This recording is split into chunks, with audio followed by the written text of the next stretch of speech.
അക്കൗണ്ടിങ്ങിൻ്റെ class നമ്മളിപ്പം start ചെയ്യുകയാണ്. അതായത് ആദ്യം മുതൽ കാണുന്നവർക്ക് എന്താണേലും ഈ വീഡിയോ ഉപകാരപ്പെടുമെന്നാണ് എൻ്റെ ഒരു വിശ്വാസം. ശരിക്കും ഇത് ഞാനൊരു ക്ലാസ് ആയിട്ടല്ല ഉദ്ദേശിക്കുന്നത്. നിങ്ങളിത് കേൾക്കുക, എന്നിട്ട് ഇതിനെക്കുറിച്ചൊരു ഐഡിയ ഡെവലപ്പ് ചെയ്തെടുക്കുക. പിന്നീട് നിങ്ങളിത് പഠിക്കാൻ നേരം നിങ്ങൾക്കത് ഏറ്റവും ഉപകാരപ്പെടുന്നത്, നമുക്ക് ഇതിനെക്കുറിച്ചൊരു നോളജ്, ബേസിക് നോളജ് ഉണ്ടെന്നുണ്ടെങ്കിൽ നമ്മൾ വീണ്ടും പഠിക്കാൻ ചെല്ലാൻ നേരം നമുക്കത് ഉപകാരപ്പെടും. അക്കൗണ്ടിങ് എന്ന് പറയുന്ന സബ്ജക്റ്റ് നമ്മൾ തുടങ്ങുമ്പോൾ അതിൻ്റെ ഇൻട്രൊഡക്ഷനും മീനിങ്ങുമാണ് നമുക്ക് ആദ്യമായിട്ട് നോക്കാനുള്ളത്. ഞാൻ പറഞ്ഞല്ലോ, നമുക്ക് ആദ്യം ബേസിക് എന്താണ് എന്നത് മുതലേ നമുക്ക് നോക്കി പോവാം.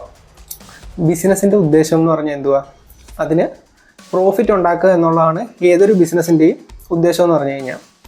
പക്ഷേ ഈ പ്രോഫിറ്റാണോ അതോ അതായത് ലാഭമാണോ നഷ്ടമാണോ ഉണ്ടായതെന്ന് എങ്ങനെ നമുക്ക് തിരിച്ചറിയാൻ പറ്റും? അവിടെയാണ് ഈ അക്കൗണ്ടിങ്ങിൻ്റെ സാധ്യതകളെക്കുറിച്ച് നമ്മൾ പഠിക്കുന്നത്. ലാഭവും നഷ്ടവും മാത്രം അറിഞ്ഞാൽ മതിയാ ഒരു ബിസിനസ്സിൽ? സ്റ്റോക്ക് എന്തോരം മിച്ചമുണ്ടെന്ന് അറിയണം, പിന്നെ നമുക്ക് എന്തോരം ആസ്തി ഉണ്ടെന്ന് അറിയണം, നമുക്ക് എന്തോരം ബാധ്യതകളുണ്ടെന്ന് അറിയണം. അത് മാത്രമല്ല, നമ്മൾ ആർക്കെങ്കിലും എന്തെങ്കിലും കൊടുക്കാനുണ്ടോ ഈ ബിസിനസ്സിൻ്റെ പേരിൽ, അതോ നമുക്ക് ബിസിനസ്സിലേക്ക് ആരെങ്കിലും ഇനി പൈസ നമുക്ക് കടമായിട്ട് സാധനം വാങ്ങിച്ചവരാരെങ്കിലും നമുക്കിനി തിരിച്ച് തരാനുണ്ടോ, ഇതിനെക്കുറിച്ചെല്ലാം ഒരു കണക്കുണ്ടായിരിക്കണം. അതാണ് ഇതെല്ലാം മാനേജ് ചെയ്യുന്നത് അക്കൗണ്ടിങ്ങിലൂടെ മാത്രമാണ്. അതേപോലെ നമ്മളോടിപ്പോൾ ഒരു റിപ്പോർട്ട് ചോദിക്കുകയാണ്, ഈ ആഴ്ച എത്ര സെയിലുണ്ടായി, ഇല്ലെങ്കിൽ ഈ മാസം എത്ര സെയിലുണ്ടായി, ഈ വർഷം എത്ര സെയിലുണ്ടായി.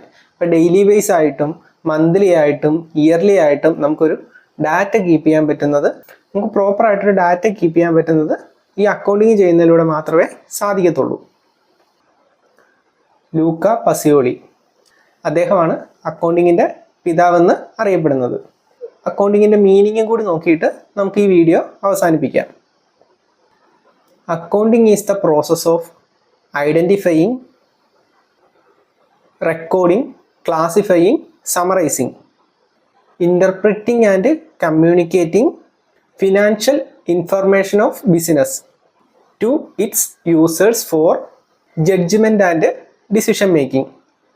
അക്കൗണ്ടിങ്ങിൻ്റെ ഒരു ഇൻട്രൊഡക്ഷനും മീനിങ്ങുമാണ് ഈ ക്ലാസ്സിൽ നിങ്ങൾക്ക് പറഞ്ഞു തന്നിരിക്കുന്നത്. അടുത്ത ക്ലാസ്സിൽ നമ്മൾ അക്കൗണ്ടിങ്ങിൻ്റെ ഡെഫിനിഷനെ കുറിച്ചാണ് പഠിക്കുന്നത്. അക്കൗണ്ടിങ്ങിൻ്റെ ഡെഫിനിഷൻ കൂടി മനസ്സിലാക്കി കഴിയാൻ നേരം നിങ്ങൾക്ക് അക്കൗണ്ടിങ്ങിനെ കുറിച്ച് പൂർണ്ണമായിട്ടൊരു ധാരണ കിട്ടും. ആ വീഡിയോ അടുത്ത ക്ലാസ്സായിട്ട് ചെയ്യുന്നതാണ്.